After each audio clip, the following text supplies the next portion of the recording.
Question number 16. The ratio of efficiencies of A, B and C is 4:5:3. Working together, they can complete a piece of work in 25 days. A and C work together will complete 35% of the work in. देखो यहाँ पे ratio दिया हुआ है efficiencies का, लेकिन यहाँ पे हमारे पास 3 पर्सन से ए, बी और सी तीनों की एफिशिएंसी का रेशियो गिवन है 4:5:3। अगर ये तीनों मिलके साथ में काम करेंगे तो उस काम को 25 दिन में कंप्लीट कर पाएंगे। इसका मतलब क्या है कि हम अगर वर्क निकालना चाहें तो इजीली यहां से वर्क निकाल सकते हैं, क्योंकि वर्क होता है एफिशिएंसी मल्टीप्लाई बाय टाइम। अगर तीनों मिलके काम कर रहे हैं, देखो टुगेदर लिखा हुआ है, मतलब तीनों मिलके काम कर रहे हैं, इसका मतलब क्या है कि तीनों की एफिशिएंसी का एडिशन अगर हम कर लें और टाइम में मल्टीप्लाई कर दें तो टोटल वर्क निकल के आ जाएगा। बात समझ में आ गई? इसका मतलब क्या है, अगर हम 25 में मल्टीप्लाई कर दे 4 + 5 + 3, इसका मतलब किसका मल्टीप्लाई कर रहे हैं हम 12 का, तो 25 मल्टीप्लाई बाय 12 कितना होगा 300। कितना होगा 300, है ना? यही हो रहा है ना। 4 + 5 कितना होगा 9, 9 + 3 कितना होगा हम लोगों के पास 12, 12 × 25 कितना होगा 300।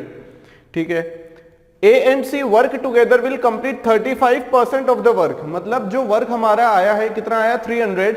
अब 300 का 35% मतलब 35 × 3 कर देंगे तो कितना हो जाएगा 105, मतलब 105 यूनिट का वर्क अगर A और C मिलके करें, A और C मिलके करें तो कितना टाइम लगेगा, मतलब 105 डिवाइडेड बाय 4 + 3, इसका मतलब कितना आ जाएगा 105 डिवाइडेड बाय 7 मतलब 15। तो आंसर क्या रहेगा 15। बहुत इजी होते हैं इस टाइप के क्वेश्चन।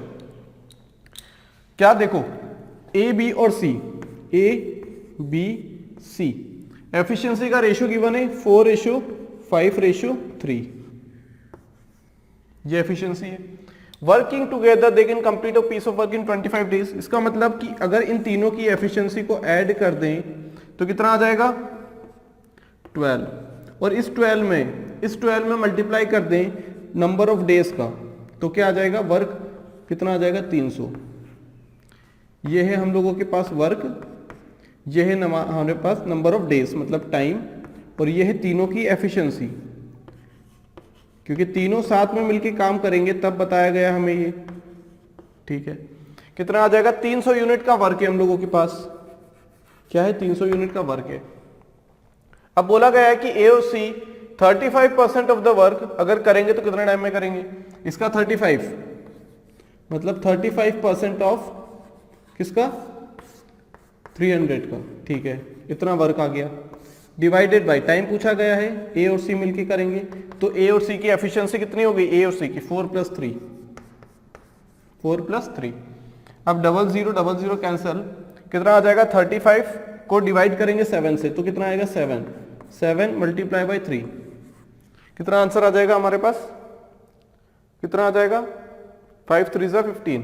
ये 7 डिवाइडेड बाय 35 कितना होगा 5 होगा, ये कितना आएगा 5, तो आंसर कितना आएगा 15 डेज। कितना आ जाएगा हम लोगों के पास 15 डेज क्या आ जाएगा आंसर आ जाएगा। बात समझ में आ गई? क्या आया आंसर 15 डेज। क्या किसी और तरीके से भी कर सकते हैं क्या इस टाइप के क्वेश्चन को? देखो इन तीनों को ऐड किया, मल्टीप्लाई किया 25 में, वर्क आ गया। वर्क डिवाइडेड बाय किसकी बात की गई है हम लोगों से ए और सी की बात की गई है कि दोनों मिलके साथ में करेंगे तो 35% वर्क कितने टाइम में कर पाएंगे, तो डिवाइडेड बाय हमने वही तो किया है। क्या किया हमने, वही चीज की है। अब देखो अगले क्वेश्चन में, देखो सिमिलर क्वेश्चन है, यहाँ पे बस यहाँ पे परसेंटेज में दिया हुआ है और यहाँ पे हमसे बोल दिया गया रिमेनिंग वर्क, बचा हुआ काम कैसे करेंगे। एफिशिएंसी अगर हम लिखना चाहें तो एफिशिएंसी किसकी, ए, बी और सी क्या आएगी 5:3:8, 5:3:8। Working together they can complete a work in 30 days, 30 दिन में मिलके ये काम कर सकते हैं तीनों। ऐड करेंगे तीनों को 5 + 3 + 8 कितना आ जाएगा ये 16, और इसमें मल्टीप्लाई अगर नंबर ऑफ डेज का कर दें तो वो हमें दे देगा वर्क 48 यूनिट का वर्क। फिर वही बात, यहां पे ये एफिशिएंसी है टोटल और ये है नंबर ऑफ डेज मतलब टाइम। क्या है ये हम लोगों के पास टाइम आ जाएगा। एफिशिएंसी मल्टीप्लाई बाय टाइम होता है वर्क, तो वर्क निकल के आ गया 480 यूनिट। अब 480 unit A and B work together for 20 days, मतलब ए और बी ने 20 दिन काम किया है। कितने दिन काम किया है? 20 दिन। तो जो रिमेनिंग वर्क है वो कंप्लीट करवाना है सी से, टाइम टेकन बाय सी। तो रिमेनिंग वर्क क्या आएगा?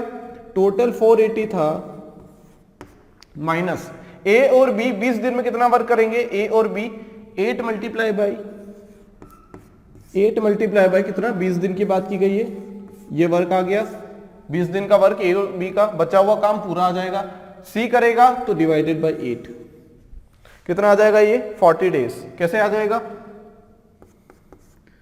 ये 320 बचेगा, है ना। 8 2 160, 8 2 160, 480 माइनस 160, 320 बाई 8 कितना आ जाएगा? 40। कितना आ जाएगा आंसर? 40 डेज। बहुत इजी है इस टाइप के क्वेश्चंस को सॉल्व करना, ज्यादा मेहनत नहीं है, ठीक है। यहाँ पे बस थोड़ा सा हमें सोचना पड़ेगा कि एफिशिएंसी जो है हम लोगों को, किसकी एफिशिएंसी की बात की गई है, जो हमें प्रॉब्लम दी गई है उसमें वो किस चीज से वर्क करवा रहा है, किस पर्सन से वर्क करवा रहा है, कितने टाइम के लिए करवा रहा है, और जो बचा हुआ वर्क क्या होगा, दोनों का डिफरेंस हो जाएगा। हो सकता है वो हमें इस क्वेश्चन में जैसे परसेंटेज में दिया है तो यहाँ हम परसेंटेज के हिसाब से निकालेंगे 35% ऑफ 300 डिवाइडेड बाय कौन कौन वर्क कर रहा है, ए और सी, तो दोनों की एफिशिएंसी का एडिशन कर देंगे तो दोनों में हम लोगों को क्या मिल जाएगा? आंसर मिल जाएगा हम लोगों को। Question number 18, a man do 3/5 of a work in 15 days. Efficiency of B is 25% more than that of A. Both A and B started working together and left the work after 5 days. C completed the remaining work in 11 days. The efficiency of C is what percent more or less than that of A? देखो यहाँ पे 2-3 चीजें दी गई है, 2-3 चीजों के बारे में रिलेशन की बात की गई है। ए के बारे में बात की गई है कि वो अपना 3/5 ऑफ अ वर्क, किसी वर्क का 3/5, इसका मतलब हम बोल सकते हैं परसेंटेज में 60% वर्क इन 15 डेज। और एफिशिएंसी की बात की गई है कि efficiency of B is 25% more than that of A, है ना। ए की जितनी एफिशिएंसी रहेगी उसका 25% ज्यादा किसकी एफिशिएंसी रहेगी हम लोगों के पास? ए की। अगर दोनों साथ में काम करना स्टार्ट करें और 5 दिन के बाद छोड़कर काम चला जाए तो जितना काम बचा हुआ है, टोटल वर्क में से जितना काम बचा हुआ है या फिर पेंडिंग जो वर्क है वो सी फिनिश करेगा, लेकिन कितने दिन में? 11 डेज में। तो हमें बताना है कि जो सी की एफिशिएंसी है और जो ए की एफिशिएंसी, उनमें रिलेशन क्या है, या फिर हम इनडायरेक्टली ये बोल सकते हैं कि C is what percent more और less than that of A. Comparison ही करना है हमें, ठीक है। सबसे पहले चीज हम देखते हैं कि हमें गिवन क्या है। देखो इस टाइप के क्वेश्चन हमने किए थे, पार्ट वाले क्वेश्चन, जिसमें हमने बोला था कि A can do 3/5 of work in 15 days. इसका मतलब क्या है कि हम 5 को यहां शिफ्ट कर दे और 3 को डिनोमिनेटर में लेके आ जाए तो क्वेश्चन प्रॉब्लम कैसे बन जाएगा। देखो ए कैन डू अ वर्क, अभी 3/5 ऑफ वर्क है, तब वो पूरा वर्क बन जाएगा और वो कितने टाइम में कंप्लीट होगा? 5 का मल्टीप्लाई करेंगे 15 में मतलब 75/3 मतलब 25 डेज। अगर वो पूरा काम करना चाहेगा पूरा 100%, तो वो कितने टाइम में कर पाएगा? अभी हमने निकाल लिया, ठीक है, 25 डेज में कर लेगा।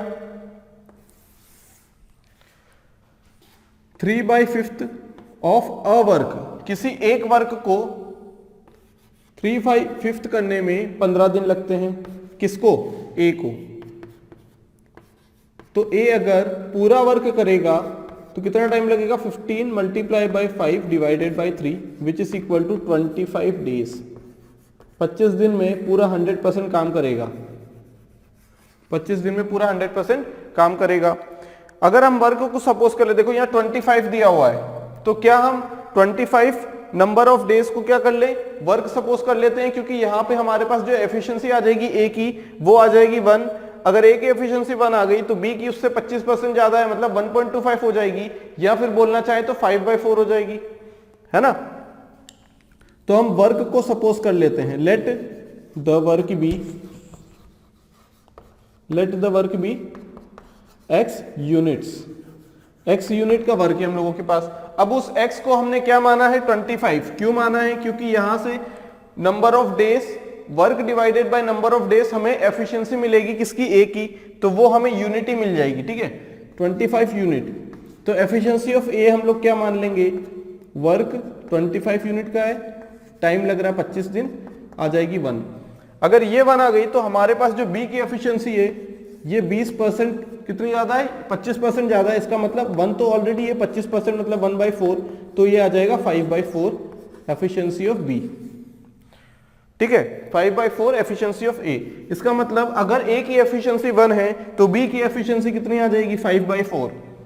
कितनी आ जाएगी, 5/4। अब बोला गया हमसे कि दोनों ने काम करना स्टार्ट किया और 5 दिन के बाद काम को छोड़ दिया, तो हम ये निकालेंगे कि 5 दिन में कितना काम किया इन लोगों ने। ठीक है, work done by A and B in 5 days। तो efficiency of A plus efficiency of B, कितने दिन काम किया, 5 दिन, तो मल्टीप्लाई बाय 5 days। ए की एफिशिएंसी 1 है, इसकी 25% ज्यादा है, मतलब 5/4 हो गई इंटू 5, ये 9 5 45/4, इसका मतलब 45/4 वर्क हो चुका है। इतना यूनिट वर्क इन लोगों ने कर लिया है। कितने में से, 25 यूनिट टोटल वर्क था, उसमें से इतना यूनिट कंप्लीट कर लिया है, तो रिमेनिंग वर्क क्या आएगा, बचा हुआ काम, रिमेनिंग वर्क।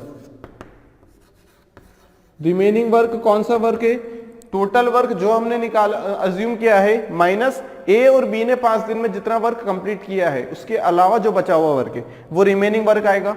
इसका मतलब जो हमारा टोटल वर्क था वो हमने 25 माना था, तो उसमें से 45/4 अगर हम माइनस कर दें, अब ये 45/4 कौन सा वर्क है, ए और बी का किया गया वर्क 5 दिन में, कितना हो जाएगा ये 55/4, कितना 55/4 यूनिट वर्क। अब ये कौन करेगा, अब ये करेगा सी, कितने दिन में करेगा, 11 दिन में करेगा। तो हमें यहां से क्या मिल जाएगा, एफिशिएंसी, एफिशिएंसी ऑफ सी 55/4, बोला गया ना रिमेनिंग वर्क करेगा सी कितने दिन में, 11 दिन में। कितना हो जाएगा ये 55 मल्टीप्लाई बाई इनवर्स का मल्टीप्लाई कर देंगे इंटू 11, तो ये 5/4 आ जाएगा। अब देखो एफिशिएंसी ऑफ ए कितनी है, एफिशिएंसी ऑफ ए है 1,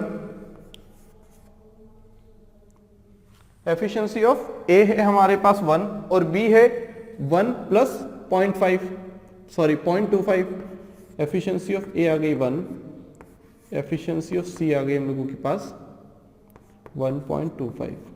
ठीक है, अब efficiency of C is what percent more और less than that of A, क्या ये उससे कम है क्या, एफिशिएंसी ऑफ सी 1.25 है और ए के क्या है 1 है, तो क्या ये ज्यादा है, हाँ, तो लेस वाला तो हमने कैंसिल कर दिया। कितनी ज्यादा है 25%, अगर 100 का मल्टीप्लाई कर दे तो ये हो जाएगी 100 और ये हो जाएगी 125, मतलब कितनी ज्यादा है 25%। ऐसे नहीं देखना तो कैसे देख सकते हैं हम लोग,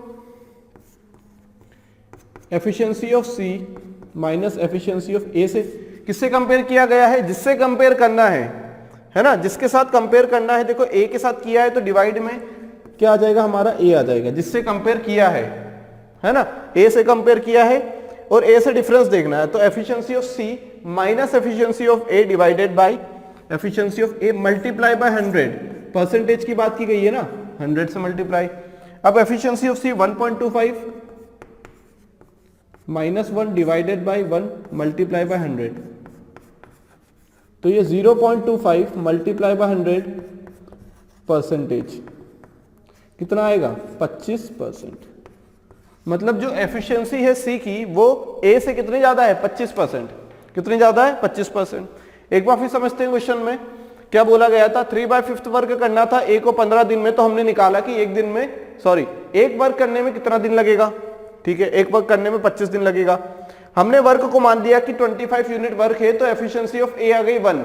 जब एफिशिएंसी ऑफ ए 1 आ गई या फिर कुछ और नंबर लेते वर्क का, तो कुछ और क्वांटिटी आती, कुछ और एफिशिएंसी का नंबर आता, वहां से हम लोग बी की एफिशिएंसी निकाली, कैसे 1.25%, है ना, या फिर बोल सकते हैं 25% ज्यादा है, या फिर हम फ्रैक्शन में बोलना चाहें तो हम बोल सकते हैं कि 5/4 टाइम्स ऑफ ए, या फिर हम ऐसा बोल सकते हैं कि 1/4 ज्यादा है किससे, ए से। ठीक है, किसी भी तरीके से बोल सकते हैं। अगर हमने 100% एफिशिएंसी मानी है ए की, तो 125% एफिशिएंसी हो जाएगी बी की। ठीक है, कितना आ गया एफिशिएंसी ऑफ बी 5/4। दोनों ने मिलकर काम किया है 5 दिन के लिए और 5 दिन के बाद उन्होंने काम को बंद कर दिया। अब 5 दिन में कितना काम करेंगे दोनों मिलके, क्या होगा, work equal to efficiency of A plus efficiency of B multiply by time. अब टाइम कितने दिन के लिए काम किया है साथ में, 5 दिन के लिए। अपनी अपनी एफिशिएंसी कितनी रखी उन्होंने, ए की एफिशिएंसी 1, बी की एफिशिएंसी 5/4। दोनों को हमने क्या किया, सॉल्व किया, तो हमारे पास आंसर निकल के आएगा 45/4 यूनिट वर्क। अब इतना वर्क इन्होंने 5 दिन में किया है। अब बचा हुआ वर्क क्या है, टोटल हमने वर्क माना था 25, इतना उसमें से चला गया तो बचा क्या, 55/4 यूनिट वर्क बचा है। ये किसके लिए बचा है, किसके लिए बचा है, ये सी के लिए। अब सी उसी वर्क को 11 दिन में करेगा। अब हमारे पास वर्क भी है और टाइम भी है, तो क्या हम एफिशिएंसी निकाल पाएंगे क्या सी की, बिल्कुल। एफिशिएंसी होगा work divided by time, work is 55/4 and time is 11 days. तो हम सॉल्व करेंगे तो यहां से हमें मिलेगा efficiency of C which is 5/4, ठीक है, 5/4। ये किसके बराबर है एफिशिएंसी हमारी, बी के बराबर है। किसके बराबर है, बी के बराबर है। लेकिन हमें बी से मतलब है क्या, कुछ नहीं, हमें कंपेयर करना है कि कितना परसेंट मोर और लेस है, वो किससे कंपेयर करना है, ए से कंपेयर करना है। तो ए से जब हम कंपेयर करेंगे, यहां तो हम लोग ऐसे फॉर्मूला यूज कर ले, हमारी जो क्वांटिटी है उसमें से जिससे हमें कंपेयर करना है, हमारी क्वांटिटी माइनस जिससे कंपेयर करना है, डिवाइडेड बाय एफिशिएंसी ऑफ ए, मतलब ए से कंपेयर कर रहे हैं, कितना ज्यादा कितना कम। कंपेयर जिससे करना है उसे बेस में रखना है, डिनोमिनेटर में रखना, मल्टीप्लाई बाय परसेंटेज है इसलिए मल्टीप्लाई बाय 100। कितना निकल के आएगा, 25%। या फिर एक तरीका और, अगर परसेंटेज में बात की गई है, अगर हमारी क्वांटिटी ए की 1 है, अगर इसमें हम 100 का मल्टीप्लाई कर देंगे तो ये बनेगा 100। एफिशिएंसी ऑफ सी अगर 1.25 है, इसमें अगर हम 100 का मल्टीप्लाई करेंगे तो 125। अब 100 और 125 में कितने परसेंट का अंतर है, क्योंकि ये तो हमने 100 से मल्टीप्लाई करके परसेंटेज में कन्वर्ट किया है, तो कितने का डिफरेंस आया, 0.25 multiply by 100 which is equal to 25%। तो 25% हमारा क्या रहेगा आंसर। कंफ्यूज नहीं होना है कि यहां पे ज्यादा रहेगा कम रहेगा। दिख ही रहा है हमें कि ये quantity N C is greater than N A, तो हमारी बड़ी वाली क्वांटिटी क्या रहेगी, ज्यादा वाली रहेगी। तो आंसर क्या निकल के आएगा, 25% more. Question number 19, for a particular work the efficiency of A is 66.67% more than that of B if both of them working together can complete 88.88% of work in 10 days, in how many days B alone can complete the work। Relation बताया गया है A और B में, ठीक है, दोनों की efficiency में रिलेशन बताया गया है और 66.67%। सबसे पहले तो हम लोग देखेंगे कि 66.67% क्या होगा। अगर ये परसेंट दिया हुआ है तो इसका मतलब क्या है, 2/3। फ्रैक्शन में देखें तो 2/3। अब 88.88% की बात जब आएगी, 0.88, अब ये तो बहुत कम होता है कि इस टाइप का फ्रैक्शन हम देखें।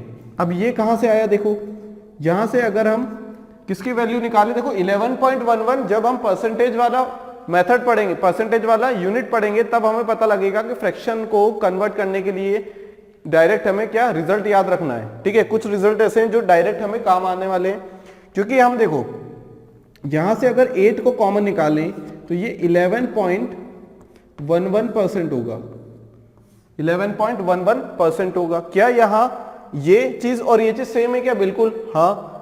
अब 11.11% को हम क्या लिख सकते हैं, ये हम परसेंटेज वाला जब टॉपिक करेंगे तब हम उसमें सीखेंगे। इसे हम लिखेंगे 1/9। इसका मतलब ये पूरा परसेंटेज 8/9 है। सॉल्व करके देखेंगे 8/9 तो भी 88.88 ही आएगा, ठीक है। अब क्या बोला गया, देखो यहां से इजी हो गई हमारे लिए चीजें। The efficiency of A, efficiency of A, ठीक है, 66.67% more than that of B, मतलब इतना तो था ही, 2/3, मतलब यही तो है जो ज्यादा है। एफिशिएंसी ऑफ बी, तो efficiency of A divided by efficiency of B कितनी आ जाएगी, 5/3, ठीक है।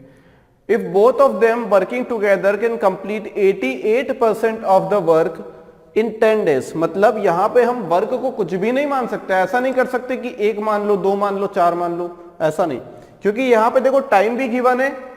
क्या गिवन है, टाइम गिवन है और एफिशिएंसी का रिलेशन गिवन है, या फिर हम बोल सकते हैं एफिशिएंसी गिवन है हम लोगों को। क्या गिवन है, एफिशिएंसी।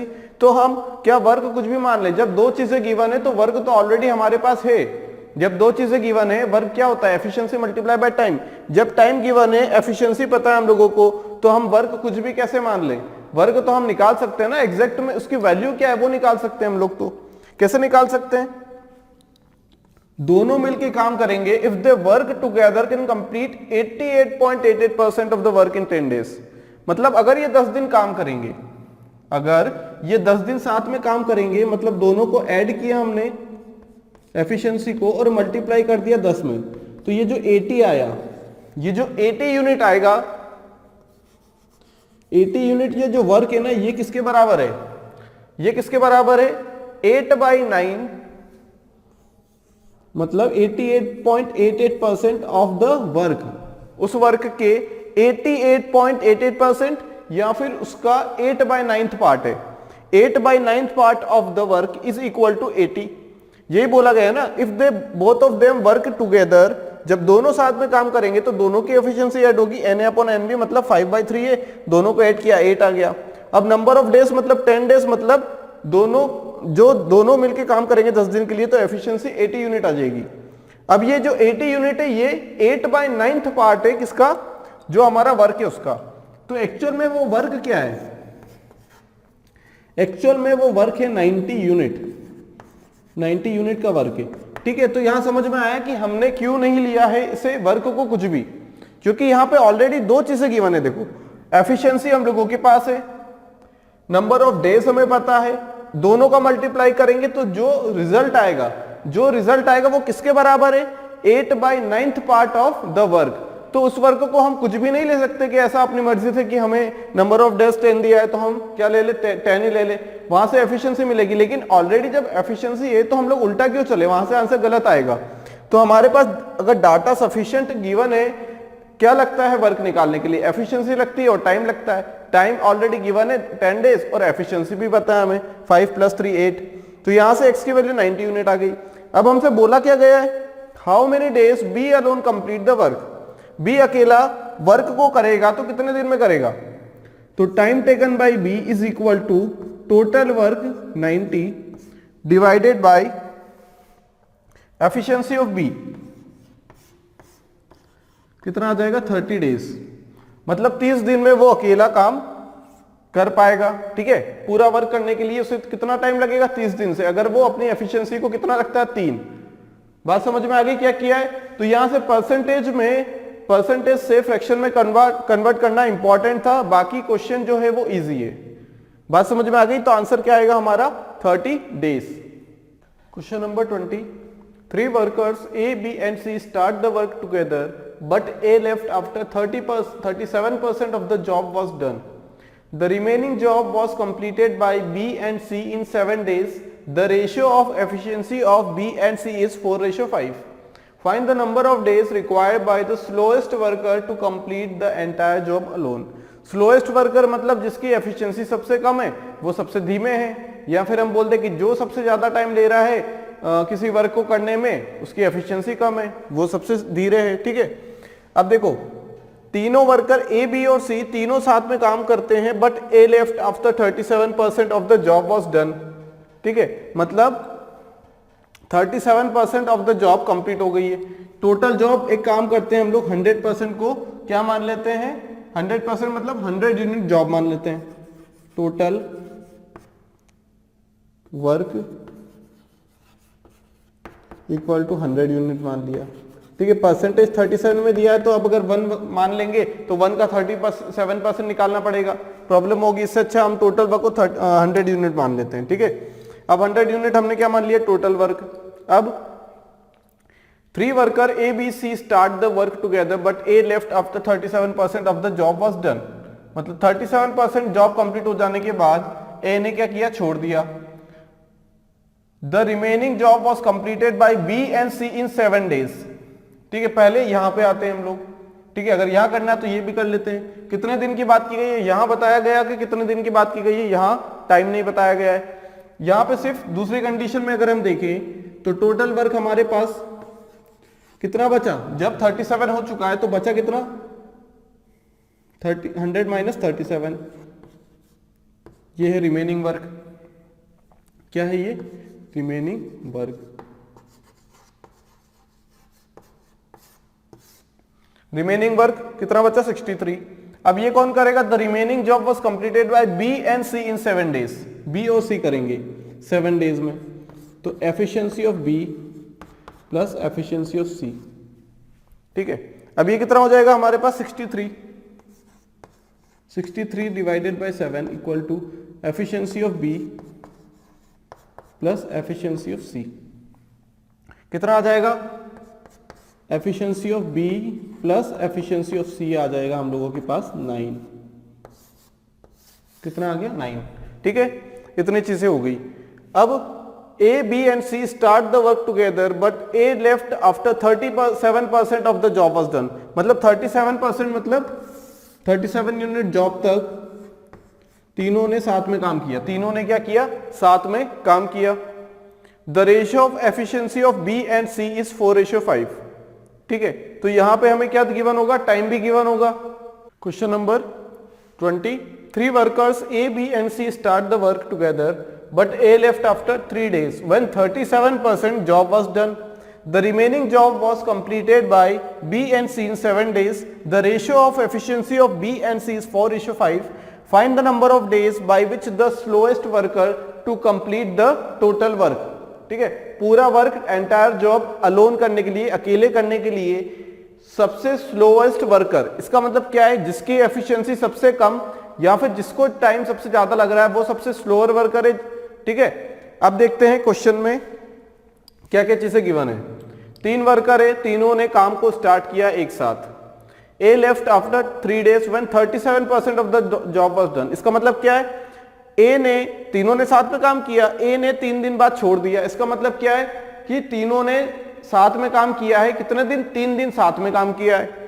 और कितना परसेंट वर्क किया है? 37% ऑफ द वर्क कंप्लीट किया है। अब देखो परसेंटेज 37 किया है, अगर हम 10 लिखें तो 3.7 हो जाएगा उसका 37%।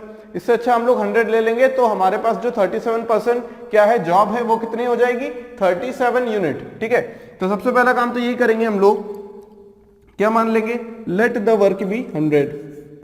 Late the work be 100 unit. ठीक है, 37% अगर इस टाइप का परसेंटेज दिया रहता है तो हम लोग क्या मान लेंगे? 100 यूनिट को वर्क मान लेंगे टोटल। अब तीनों ने साथ में काम किया, अब तीनों ने 3 दिन तक साथ में काम किया और 37% जॉब हो गई 3 दिन में, उसके बाद ए ने छोड़ दिया। अब या तो हम ये बोल सकते हैं कि 3 दिन बाद ए ने छोड़ दिया, या फिर हम ये बोल सकते हैं कि जब भी 37% वर्क हुआ तब ए ने छोड़ दिया। बात तो एक ही है, क्योंकि 3 दिन में तीनों ने मिलकर 37% जॉब को कंप्लीट कर लिया। इसका मतलब क्या है? 37% जॉब मतलब 37 यूनिट वर्क क्या होगा? तीनों ने काम किया है,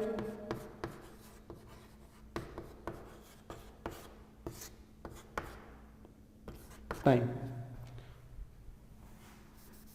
तीनों ने मिलके साथ में काम किया है तो कितना वर्क कर लिया? 37% मतलब 37 यूनिट। अब efficiency of A plus B plus C कुछ नहीं पता हमें, प्लस एफिशिएंसी ऑफ सी कितने दिन में किया है? 3 दिन में, तो डिवाइडेड बाय 3 मतलब एक एफिशिएंसी के बीच में रिलेशन ही आ गया। अब जो बचा हुआ काम है, वो कौन कर रहा है? बी और सी 7 दिन में करते हैं। अब रिमेनिंग वर्क क्या है? ये वर्क तो हो चुका है, रिमेनिंग वर्क की बात की गई। रिमेनिंग वर्क 100% टोटल वर्क था या फिर 100 यूनिट था वर्क, 37 यूनिट तीनों ने 3 दिन में मिलकर कर लिया। रिमेनिंग वर्क क्या है? 63 यूनिट। अब 63 यूनिट वर्क कौन कर रहा है? 63 यूनिट का वर्क कौन कर रहा है? ये करेगा बी और सी।